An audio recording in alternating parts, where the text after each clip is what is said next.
Uniform civil code पर आपकी क्या राय है? हिमाचल से लेकर गुजरात में मैनिफेस्टो में बीजेपी ने डाला है।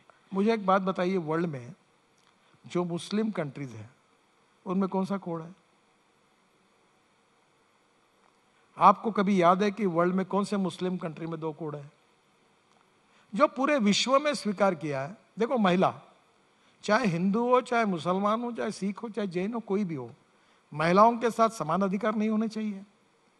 क्या भारत के संविधान में फंडामेंटल राइट्स की जो डेफिनेशन की है, क्या उसमें डिस्क्रिमिनेशन किया है?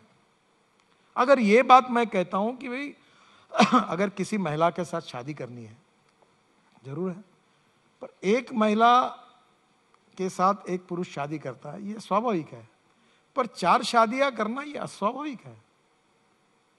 और इसलिए आज मुस्लिम समाज में भी जो प्रोग्रेसिव है, एजुकेटेड है, वो नहीं करते हैं। और अच्छी प्रथा पर, अगर जातीयवाद, अस्पृश्यता, ये हिंदू धर्म में, हिंदू समाज में प्रथा थी, वो नष्ट होनी चाहिए कि आदमी उसके जात से नहीं, उसके गुणों से बड़ा होता है।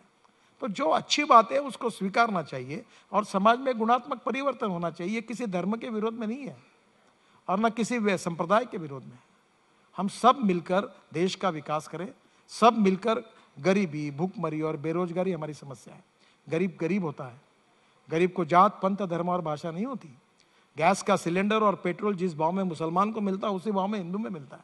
तो इसलिए मेरा जो कहना है कि इन बातों को ठीक से समझना और पॉलिटिकल एंगल का चश्मा निकालकर ग्राउंड रियलिटी पर मानवता के आधार पर उसका एनालिसिस करने से इन सब सवालों के जवाब सही मिलेंगे। एक सवाल इसका जुड़ा हुआ है कि राष्ट्रीय स्तर पर क्यों नहीं? बीजेपी या बीजेपी की सरकारें या केंद्र सरकार राष्ट्रीय स्तर पर यूनिफॉर्म सिविल कोड लाने की बात क्यों नहीं करती है? क्या डर गई है कि आपने बड़े बड़े जो कानून लाए, सीए की बात हुई या कश्मीर में बदलाव किया, तो विरोध में लोग सड़क पे बैठ जाते हैं? फिर कोई शाहीन बाग ना हो, इस डर से क्या राष्ट्रीय स्तर पर नहीं ला रहे, राज्यों में कोशिश कर रहे हैं लाने की? देखिए, आपको एक पता है कि हमारा 3 लिस्ट है। एक सेंट्रल लिस्ट है, एक स्टेट लिस्ट है और एक कॉन्करेंट लिस्ट है। कॉन्करेंट लिस्ट, सेंट्रल लिस्ट है जो भारत सरकार को कानून बनाने का अधिकार जिन विषयों पर है, वो सेंट्रल लिस्ट। जो स्टेट गवर्नमेंट को कानून बनाने का अधिकार है, वो स्टेट लिस्ट। और कॉन्करेंट लिस्ट जिसमें दोनों का अधिकार है। तो जब एखादे संवेदन विषय पर राज्यों की भी सहमति बन जाती है तो ज़्यादा अच्छा होता है। अगर कल भारत सरकार ने निर्णय किया और कुछ राज्यों ने उसका विरोध किया तो कॉन्करेंट लिस्ट के कारण वो अच्छा मैसेज नहीं जाएगा।